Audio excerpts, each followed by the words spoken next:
मैंने बहुत सी चीजें मांगी हैं गुरु महाराज से और गुरु महाराज ने दी हैं। विश्वास किया है और हमेशा विश्वास कभी डगमगाएगा नहीं। विश्वास कि गुरु महाराज पे जो मेरा विश्वास है वो डगमगाएगा नहीं। माना है तो दिल से माना है, पूरा विश्वास किया है, चमत्कार भी देखे हैं। और फिर दूसरी चीज जो सब कुछ मुझे यहाँ से मिल रहा है, मुझे जाने की जरूरत क्या है कहीं भी। एक छोटा सा एक सत्संग है,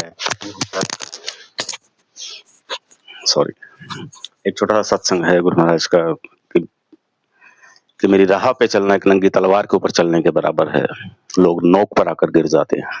इसका मतलब यह है कि गुरु महाराज की राह पे चलोगे, यानी जाते हो तो कर्म कटते हैं, तो दुख तकलीफ भी आती है। गुरु महाराज की निगाह जब पड़ती है तो कर्म कटने शुरू हो जाते हैं। कुछ जब वो तलवार पे चलने का मतलब है तो पैर कटेगा तो उसमें खून भी आएगा, तो वो उसका मतलब तकलीफ है। नौक पे आ गए, तकलीफ है, फिर भी तकलीफ है। अब किसी और ने कह दिया जो गुरु महाराज को, दूसरे को किसी और को मानते हैं, वो बोले वहां चला जा।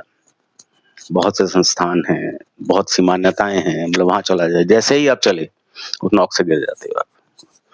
फिर विश्वास का हारा, विश्वास जो जिस स्थान, जिस संस्थान के लिए, जिस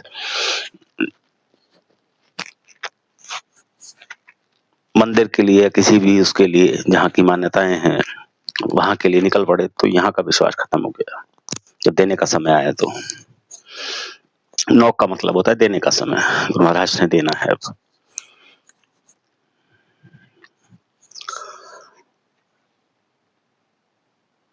बहुत सी चीजें हैं, बहुत सी, अभी तो बहुत सी बातें होंगी, धीरे धीरे बातें होंगी।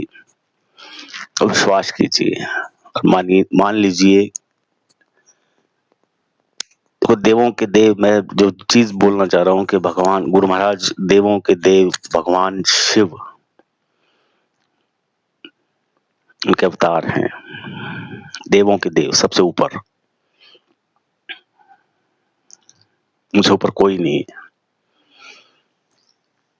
तो उनकी शरण में होने की वजह से हमें कहीं जाने की जरूरत नहीं, कहीं भटकने की जरूरत नहीं, बट दिल से मानने की जरूरत है बस। कुछ एक से बात हुई मेरी कि मैंने एक मन्नत मांगी है, तो अगर वो मन्नत पूरी हुई तब जाऊंगी।